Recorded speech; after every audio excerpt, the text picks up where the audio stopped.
कल्पना कीजिए कि किसी निवेशक का एक बिजनेस पार्टनर है। इसका नाम है मिस्टर मार्केट। बहुत ही दिलचस्प नाम है। बिल्कुल। तो ये पार्टनर हर दिन उस निवेशक के पास आता है और उसके हिस्से के बिजनेस की एक नई कीमत लगाता है। मज़े की बात यह है कि इस पार्टनर का मिजाज बहुत ही अस्थिर है। हाँ, एकदम मूडी इंसान की तरह। सही कहा। कभी कभी ये बहुत ही ज्यादा उत्साहित होता है और उसी हिस्से के लिए एक बहुत बड़ी रकम देने को तैयार हो जाता है।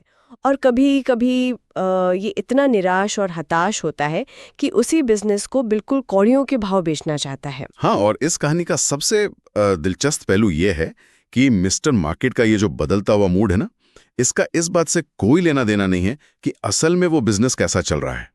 मतलब उसकी बैलेंस शीट कैसी है, इससे उसे कोई फर्क नहीं पड़ता। हाँ, वो बस अपनी धुन में रहता है। बिल्कुल। ये पूरी तरह से बाजार की रोजमर्रा की भावनाओं, तात्कालिक डर और लालच से प्रेरित होता है। एडलवाइज म्यूचुअल फंड की रिपोर्ट से ली गई एक बहुत ही क्लासिक कहानी है। ये बाजार के पूरे मनोविज्ञान को एक झटके में स्पष्ट कर देती है। एकदम सही। और आज की इस विस्तृत चर्चा का मिशन भी यही है। हमारे पास बहुत सारे रिसर्च रिपोर्ट्स, वित्तीय लेखों, पॉडकास्ट के नोट्स और कई बेहतरीन केस स्टडीज का एक बहुत बड़ा खजाना है। जी बिल्कुल। तो इस जानकारी के समंदर से हमें वैल्यू इन्वेस्टिंग और लंबी अवधि में संपत्ति बनाने के उन असली रत्नों को निकालना है जो अक्सर इस बाजार के शोर शराबे में कहीं खो जाते हैं। हाँ, और ये बहुत जरूरी भी है क्योंकि आज के समय में हर तरफ बस शोर ही शोर है। बिल्कुल। और सबसे अहम बात यह है कि ये चर्चा केवल शेयर बाजार के जानकारों के लिए नहीं है। हर कोई जो सूचनाओं के इस भारी बोझ से बचे बिना स्मार्ट फैसले लेना चाहता है, उसके लिए इसमें बहुत कुछ है। मैं पूरी तरह सहमत हूँ। तो चलिए इस पर थोड़ा विस्तार से बात करते हैं।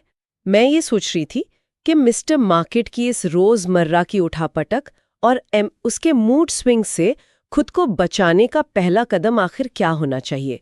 क्योंकि अगर किसी को ये ही नहीं पता कि वो असल में क्या खरीद रहा है, तो वो तो हमेशा बाजार के शोर में ही फंसा रहेगा। सही सवाल है। इस शोर से बचने का एकमात्र तरीका ये जानना है कि किसी चीज की असल कीमत क्या है, और यहीं पर इंट्रिंसिक वैल्यूज यानी वास्तविक मूल्य की अवधारणा सामने आती है। अच्छा। ग्रो और विकिपीडिया के जो सिद्धांत हैं, उनके अनुसार इंट्रिंसिक वैल्यू का मतलब है भविष्य में मिलने वाले सभी कैश फ्लो का आज का मूल्य। इसे वित्तीय भाषा में डिस्काउंटेड कैश फ्लो मॉडल कहा जाता है। लेकिन अगर हम इसे किसी भी आम इंसान के नजरिए से समझें तो ये कोई रॉकेट साइंस नहीं है। तो अगर इसे बिल्कुल सरल भाषा में किसी ऐसे व्यक्ति को समझाना हो जिसने कभी फाइनेंस की पढ़ाई नहीं की है, तो ये कैसे काम करता है? मतलब एक आम आदमी के लिए इसका क्या अर्थ है? इसे ऐसे समझते हैं, आज का जो 100 रुपए वो 10 साल बाद मिलने वाले 100 रुपए से ज्यादा कीमती है। हाँ, क्योंकि आज के पैसे की कीमत ज्यादा होती है। बिल्कुल। ऐसा इसलिए है क्योंकि आज के 100 रुपए को निवेश करके उस पर ब्याज कमाया जा सकता है। और साथ ही महंगाई भी तो है। महंगाई भविष्य के पैसे की ताकत को कम कर देती है। एकदम सही बात है। इसलिए जब कोई निवेशक किसी कंपनी का मूल्यांकन करता है तो वो ये अनुमान लगाता है कि वो कंपनी अपने पूरे जीवन काल में कितना कैश कमाएगी। फिर वो उस भविष्य की कमाई को आज के मूल्य में डिस्काउंट करता है। मतलब उसकी आज की कीमत निकालता है। हाँ बिल्कुल। लेकिन यहाँ एक पेच है। ये केवल एक सीधा साधा गणित का फॉर्मूला नहीं है। इसमें भविष्य के बारे में बहुत सारे अनुमान लगाने होते हैं, जो इसे विज्ञान से ज्यादा एक कला बना देता है। लेकिन भविष्य तो कोई भी नहीं देख सकता। तो क्या इसका मतलब ये नहीं है कि इंट्रिंसिक वैल्यू सिर्फ एक बहुत ही पढ़ा लिखा तुक्का है? मेरा मतलब है, कोई भी विश्लेषक ये कैसे जान सकता है कि 10 साल बाद कोई कंपनी कितना कैश बनाएगी? ये बहुत ही सटीक सवाल है, और असल में यही वो जगह है जहां साल 1934 में बेंजामिन ग्राहम और डेविड डोड द्वारा दिया गया मार्जिन ऑफ सेफ्टी यानी सुरक्षा के दायरे का सिद्धांत काम आता है। अच्छा, तो ये अनुमान की गलतियों को सुधारने के लिए है। बिल्कुल। चूंकि हर कोई जानता है कि इंट्रिंसिक वैल्यू एक अनुमान है और इंसान अनुमान लगाने में अक्सर गलतियां करता है, इसलिए हमें अपनी गलतियों के लिए एक कुशन या झटके सहने वाले गद्दे की जरूरत होती है।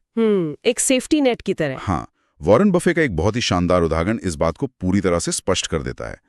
उनका कहना है कि जब इंजीनियर एक पुल बनाते हैं तो वे उसे 30,000 पाउंड का वजन सहने के लिए डिजाइन करते हैं। ठीक है। लेकिन वे उस पुल पर केवल 10,000 पाउंड वजन वाले ट्रकों को भी गुजरने की अनुमति देते हैं।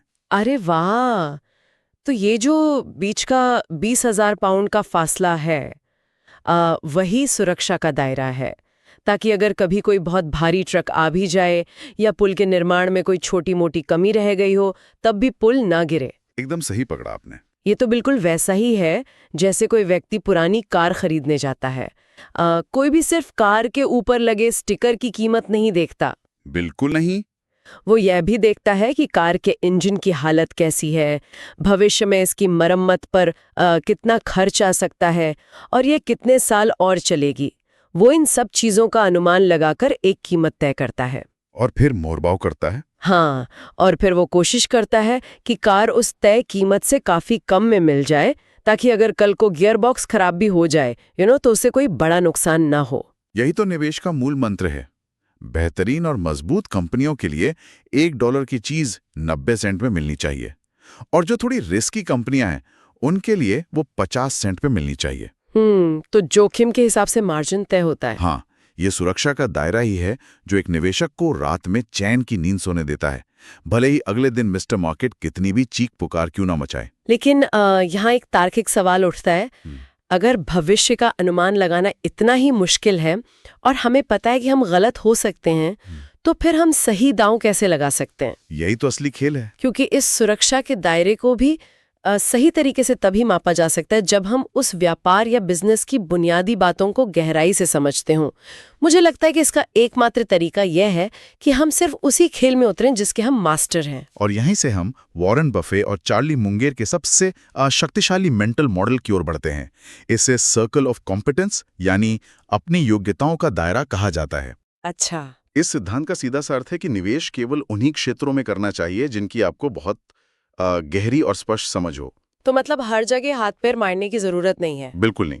इस बात से कोई फर्क नहीं पड़ता कि किसी व्यक्ति का दायरा कितना बड़ा है। सबसे ज्यादा ये मायने रखता है कि क्या उस व्यक्ति को अपने दायरे की सटीक सीमाएं पता हैं। मुझे याद आ रहा है विकिपीडिया के उस लेख में एंड्रू कार्नेगी का जो जिक्र है वो इस बात का सबसे ज्वलंत उदाहरण है। हाँ, वो बहुत ही बेहतरीन उदाहरण है। उन्होंने अपनी पूरी जिंदगी, अपना पूरा समय और अपना सारा पैसा सिर्फ एक उद्योग पर लगाया, लोहा और स्टील। उन्होंने अपना पोर्टफोलियो डाइवर्सिफाई नहीं किया। बिल्कुल। उन्होंने सब कुछ उसी एक चीज पर दांव पर लगा दिया क्योंकि वो उनका दायरा था। और अगर हम आज के समय की बात करें तो बफे और मुंगेर को तकनीकी क्षेत्र से इतने लंबे समय तक दूर रहने का फैसला भी इसी का एक हिस्सा था। हाँ, उन्होंने टेक स्टॉक्स को बहुत सालों तक हाथ नहीं लगाया था क्योंकि उन्हें पता था कि वे सिलिकॉन वैली की तेजी से बदलती तकनीक को नहीं समझते, इसलिए वे उससे दूर रहे। अगर इसे खेल के नजरिए से देखा जाए तो मान लीजिए किसी ने अपनी पूरी जिंदगी सिर्फ क्रिकेट खेला है, उसकी हर बारीकी को समझा है। हाँ। अब वो अचानक से विंबलडन में जाकर टेनिस खेलने नहीं उतर जाएगा, भले ही वहाँ कितनी भी बड़ी इनामी राशि क्यों ना हो। बहुत खूब। ये अनुचित लाभ यानी अनफेयर एडवांटेज की बात है। जब कोई व्यक्ति अपने दायरे के भीतर रहता है तो उसे बाजार के अन्य लोगों की तुलना में सूचनाओं को समझने का एक बहुत बड़ा फायदा मिलता है। हाँ, क्योंकि उसे अंदर की बात पता होती है। बिल्कुल, उसे पता होता है कि कौन सी खबर वास्तव में कंपनी के लिए खतरा है और कौन सी खबर सिर्फ मीडिया का फालतू का शोर है। इंसान अक्सर तब गलतियां करता है जब वो ओवर कॉन्फिडेंट हो जाता है। ये तो मानव स्वभाव है। सही कहा। शेयर बाजार में कुछ साल बिताने के बाद या कुछ सफल निवेशों के बाद लोगों को लगने लगता है कि वो हर क्षेत्र के विशेषज्ञ बन गए हैं। वे दवाइयों की कंपनियों पर भी टिप्पणी करने लगते हैं और सॉफ्टवेयर कंपनियों पर भी, और फिर नुकसान उठाते हैं। हाँ, ठीक उसी क्षण वे अपने दायरे से बाहर कदम रखते हैं और भारी नुकसान उठाते हैं। चलिए मान लेते हैं कि किसी ने अपना दायरा बहुत अच्छी तरह से पहचान लिया, उसे पता है कि उसे कौन से उद्योग समझ में आते हैं। अब सवाल ये आता है कि उस दायरे के अंदर सर्वश्रेष्ठ खिलाड़ी या बेहतरीन कंपनी की पहचान कैसे की जाए। ये अगला तार्किक कदम है। मीरा बोर्ड एसेट मैनेजमेंट की रिपोर्ट और अल्फा शॉट्स के केस स्टडीज इस विषय पर बहुत गहराई से रोशनी डालते हैं। वे कंपाउंडर्स की बात करते हैं। हाँ, कंपाउंडर्स निवेश की दुनिया के वो दुर्लभ रत्न हैं जो एक साधारण पोर्टफोलियो को एक विशाल संपत्ति में बदल सकते हैं। मतलब ये वो कंपनियां हैं जो लगातार बढ़ती रहती हैं। हाँ, लेकिन सिर्फ बढ़ना ही काफी नहीं है। ये वो कंपनियां हैं जो लगातार साल दर साल अपनी पूंजी की लागत से ज्यादा मुनाफा कमाती हैं। इनका मोट यानी प्रतिस्पर्धात्मक लाभ इतना मजबूत होता है कि कोई भी नया प्रतियोगी आसानी से उनके बाजार पर कब्जा नहीं कर सकता। तो ये मोट किस तरह का हो सकता है? ये लाभ एक बहुत मजबूत ब्रांड हो सकता है, कोई विशेष पेटेंट हो सकता है, या फिर नेटवर्क प्रभाव हो सकता है। और एक चीज जो इन स्रोतों में बार बार उभर कर आती है वो है मुद्रास्फीति, यानी महंगाई के माहौल में इन कंपनियों की ताकत। एडलवाइस की रिपोर्ट में एक बहुत ही रोचक मनोवैज्ञानिक पहलू का जिक्र है जिसे मनी इल्यूजन कहा गया है। ओह, वो बहुत ही शानदार कंसेप्ट है। हाँ, इसे समझना बहुत जरूरी है। मान लीजिए कि महंगाई 4% की दर से बढ़ रही है और किसी व्यक्ति की सैलरी में 2% की वृद्धि होती है। ठीक है। वो व्यक्ति वो 2% की बढ़ोतरी देखकर बहुत खुश होता है कि उसकी आमदनी बढ़ गई। लेकिन अगर महंगाई 0 होती और उसकी सैलरी 2% कम कर दी जाती तो वो बहुत दुखी होता। जबकि असलियत में दोनों ही स्थितियों में उसका नुकसान हो रहा है। बिल्कुल। गणित के हिसाब से दोनों ही स्थितियों में उसकी असली खरीदने की क्षमता 2% कम हुई है। इंसान अक्सर संख्याओं में खो जाता है और पैसे की असली ताकत को भूल जाता है। और ठीक इसी मनी इल्यूजन के कारण कंपाउंडर्स की प्राइसिंग पावर इतनी महत्वपूर्ण हो जाती है। जब महंगाई बढ़ती है तो कच्चा माल महंगा होता है। जो साधारण कंपनियां होती हैं वे अपने उत्पादों के दाम नहीं बढ़ा पाती, क्योंकि उन्हें डर होता है कि ग्राहक भाग जाएंगे। एकदम सही। उन्हें डर होता है कि ग्राहक किसी और के पास चले जाएंगे। लेकिन जो बेहतरीन कंपनियां होती हैं वे आसानी से कीमतें बढ़ा देती हैं और उनके ग्राहक फिर भी उन्हें खरीदते हैं। जैसे किसी बहुत बड़े ब्रांड के फोन या जूते। बाजार में रिटेल सेक्टर का उदाहरण बहुत सटीक है। राधाकिशन दमानी का डीमार्ट के साथ जो अनुभव रहा वो इसी बात का प्रमाण है। हाँ, उन्होंने बहुत सोच समझकर कदम रखा था। उन्होंने एक ऐसे क्षेत्र में महारत हासिल की जिसे वे गहराई से समझते थे और फिर उसी दायरे में अपना पूरा ध्यान केंद्रित किया। लेकिन यहाँ एक और बात है जो अक्सर निवेशकों को भ्रमित करती है।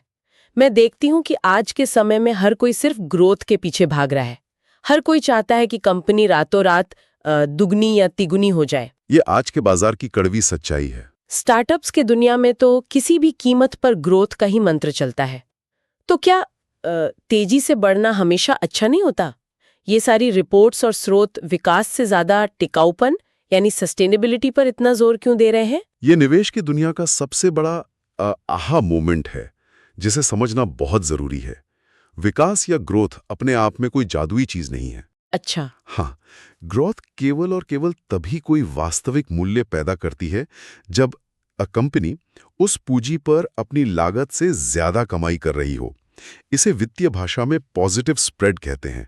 इसे किसी उदाहरण से समझा सकते हैं? बिल्कुल, इसे एक बहुत ही साधारण से उदाहरण से समझते हैं। मान लीजिए एक कंपनी 10% के ब्याज पर बाजार से कर्ज लेती है और उस पैसे को किसी ऐसे प्रोजेक्ट में लगाती है जहां से उसे केवल 8% का रिटर्न मिल रहा है। तो इसका मतलब है कि वो हर 100 रुपए पर 2 रुपए का शुद्ध नुकसान कर रही है। बिल्कुल।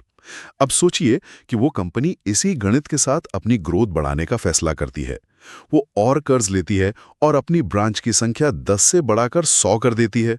तो बाहर से देखने पर लगेगा कि कंपनी बहुत तेजी से ग्रो कर रही है, उसका रेवेन्यू आसमान छू रहा है। हाँ, लेकिन असल में वो सिर्फ तेजी से अपना और अपने निवेशकों का पैसा जला रही है। ये विकास नहीं है, ये मूल्य का विनाश है। इसके विपरीत स्विस कंपनियों का उदाहरण देखिए। उनमें क्या खास है? वे केवल अपने उत्पादों की कीमत कम रखकर या अंधाधुंध अपनी शाखाएं खोलकर प्रतिस्पर्धा नहीं करती। वे इनोवेशन लीडरशिप पर जोर देती हैं। वे कुछ ऐसा नया बनाती हैं जिसकी बाजार में भारी मांग हो और जिसका कोई विकल्प ना हो। इसके साथ ही उनका ऑपरेटिंग लीवरेज बहुत अधिक होता है। ऑपरेटिंग लीवरेज को अगर हम सरल शब्दों में समझें तो इसका मतलब है कि जब उनकी बिक्री बढ़ती है तो उनका मुनाफा उससे भी कहीं ज्यादा तेजी से बढ़ता है। एकदम सही। क्योंकि उनका बुनियादी खर्च या फिक्स्ड कॉस्ट ज्यादा नहीं बढ़ता। राकेश झुनझुनवाला का टाइटन पर लंबे समय का दाव भी इसी विपरीत दिशा में सोचने और एक कंपाउंडर को पहचानने का बेहतरीन उदाहरण है। हाँ, जब बाकी लोग उस कंपनी के शुरुआती संघर्षों को देखकर उसे नजरअंदाज कर रहे थे, तब उन्होंने उसके मजबूत ब्रांड और भविष्य के कैश फ्लो की ताकत को पहचाना। ये एक बहुत ही शानदार विश्लेषण है। तो अब हमारे पास एक पूरा और मजबूत खाका तैयार है। हमें पता है कि मिस्टर मार्केट को कैसे अनदेखा करना है। हमने इंट्रिंसिक वैल्यू का गणित समझ लिया। हमने दायरा भी समझ लिया। हाँ, हमें अपना दायरा पता है और हमने ये भी सीख लिया के उस दायरे के अंदर एक बेहतरीन कंपाउंडर कंपनी को कैसे चुनना है जो ग्रोथ के भ्रम में ना फंसे। ये एक बहुत अच्छी शुरुआत है। लेकिन टॉकिंग बिलियंस पॉडकास्ट और गौतम बैद की किताब the making of a value investor के नोट्स हमें एक बहुत ही कठोर सच्चाई बताते हैं। वो क्या है? सच्चाई ये है कि ये सारे गणित, सारे मेंटल मॉडल्स और सारा विश्लेषण पूरी तरह से बेकार है अगर इंसान का अपनी भावनाओं पर कोई नियंत्रण ना हो। अंत में निवेश दिमाग से ज्यादा चरित्र और स्वभाव का खेल साबित होता है। मैं आपकी इस बात से पूरी तरह सहमत हूँ। यही वो जगह है जहाँ अच्छे विश्लेषक और बड़े-बड़े डिग्रियांधारी लोग भी मात खा जाते हैं। बिल्कुल। भावनात्मक अनुशासन का मतलब सिर्फ ये कहना नहीं है कि मैं नहीं डरूंगा। इसका मतलब है बाजार के डर और लालच के उस अंतहीन चक्र से खुद को शारीरिक और मानसिक रूप से अलग कर लेना। ये करना बहुत मुश्किल है। हाँ, गौतम बैद ने 2018 से 2020 के बेयर मार्केट यानी भारी गिरावट वाले बाजार के अपने अनुभवों को बहुत ही गहराई से साझा किया है और वो अनुभव रोंगटे खड़े कर देने वाला होता है। हाँ, जब बाजार लगातार गिर रहा होता है, जब आप रोज सुबह उठकर अपना पोर्टफोलियो खोलते हैं और आपको सिर्फ लाल रंग दिखाई देता है, हर दिन आपकी संपत्ति का एक हिस्सा साफ हो रहा होता है, उस वक्त दिल की धड़कन बढ़ जाती है। बिल्कुल। मीडिया में केवल तबाही की खबरें होती हैं और बड़े बड़े विशेषज्ञ कह रहे होते हैं कि अब सब खत्म हो जाएगा। उस वक्त अपने विश्लेषण पर टिके रहना दुनिया का सबसे मुश्किल काम लगता है। और गौतम बैद का मानना है कि ठीक उसी समय एक निवेशक सबसे ज्यादा सीखता है। वो कैसे? उस भारी गिरावट में सारी चमक दमक गायब हो जाती है। जो कंपनियां सिर्फ कर्ज और झूठी ग्रोथ के सहारे उड़ रही होती हैं, वे सबसे पहले जमीन पर आ गिरती हैं। उनका असली चेहरा सामने आ जाता है। हाँ, केवल वो कंपनियां टिक पाती हैं जिनके फंडामेंटल मजबूत होते हैं और जो असली कैश कमा रही होती हैं। उस बियर मार्केट में निवेशक को अपनी गलतियों की असली कीमत चुकानी पड़ती है और वही सबक जिंदगी भर याद रहते हैं। उन्होंने कुछ बहुत ही व्यावहारिक नियम भी बताए हैं जो इस भावनात्मक अनुशासन को बनाए रखने में मदद करते हैं। जैसे कि चुनावों से पहले इंफ्रास्ट्रक्चर या सरकारी ठेकों पर निर्भर रहने वाले राजनीतिक रूप से संवेदनशील शेयरों से पूरी तरह दूर रहना। ये एक बहुत ही समझदारी भरा कदम है, क्योंकि वहाँ नीतियां बदलने का जोखिम हमेशा बना रहता है और एक राजनीतिक फैसले से कंपनी का भविष्य बदल सकता है। और सबसे अहम बात जो इस पूरी चर्चा का केंद्र बिंदु है, वो है एक्टिव पेशेंस, यानी सक्रिय धैर्य रखना। ये शब्द बहुत ही शक्तिशाली है, सक्रिय धैर्य। इसका मतलब सिर्फ भूल जाना नहीं है, बल्कि जानबूझकर पूरी चेतना के साथ इंतजार करना है। गौतम बैद का सुझाव है कि आज के तेजी से बदलते माहौल में भी कम से कम 2 से 3 साल का नजरिया रखना ही चाहिए। ये असक्रिय धैर्य असल में कैसा महसूस होता है, इसे एक बहुत ही आम जिंदगी के दृश्य से जोड़कर देखा जा सकता है। बताइए। ये बिल्कुल वैसा ही है जैसे कोई व्यक्ति सख्त डाइटिंग पर हो और उसे एक बहुत ही शानदार बेकरी के बीचों बीच बैठा दिया जाए। अरे बाप रे, तो बहुत मुश्किल है। हाँ, हर तरफ से ताजे पके हुए केक, चॉकलेट और कुकीज की स्वादिष्ट खुशबू आ रही है। वो खुशबू शेयर बाजार की रोजमर्रा की खबरें, व्हाट्सएप पर मिलने वाले टिप्स और जल्दी अमीर बनने का लालच है। बहुत ही सटीक तुलना है। हर दिन कोई ना कोई नया शेयर 20% उछल रहा होता है और मन करता है कि अपना चुनावा मजबूत शेयर बेचकर उस उड़ते हुए शेयर को पकड़ लें। हाँ, जो कि सबसे बड़ी गलती होती है। लेकिन उस व्यक्ति को पता है कि लंबी अवधि का स्वास्थ्य यानी लंबी अवधि की वेल्थ उस पल के लालच को छोड़ने और अपनी बोरिंग लेकिन पौष्टिक डाइट पर टिके रहने में है। यह तुलना सीधे निशाने पर लगती है। उस बेकरी में बैठे रहना और कुछ न करना बहुत बड़ी मानसिक ऊर्जा मांगता है और इससे एक बहुत ही महत्वपूर्ण सवाल खड़ा होता है जो हर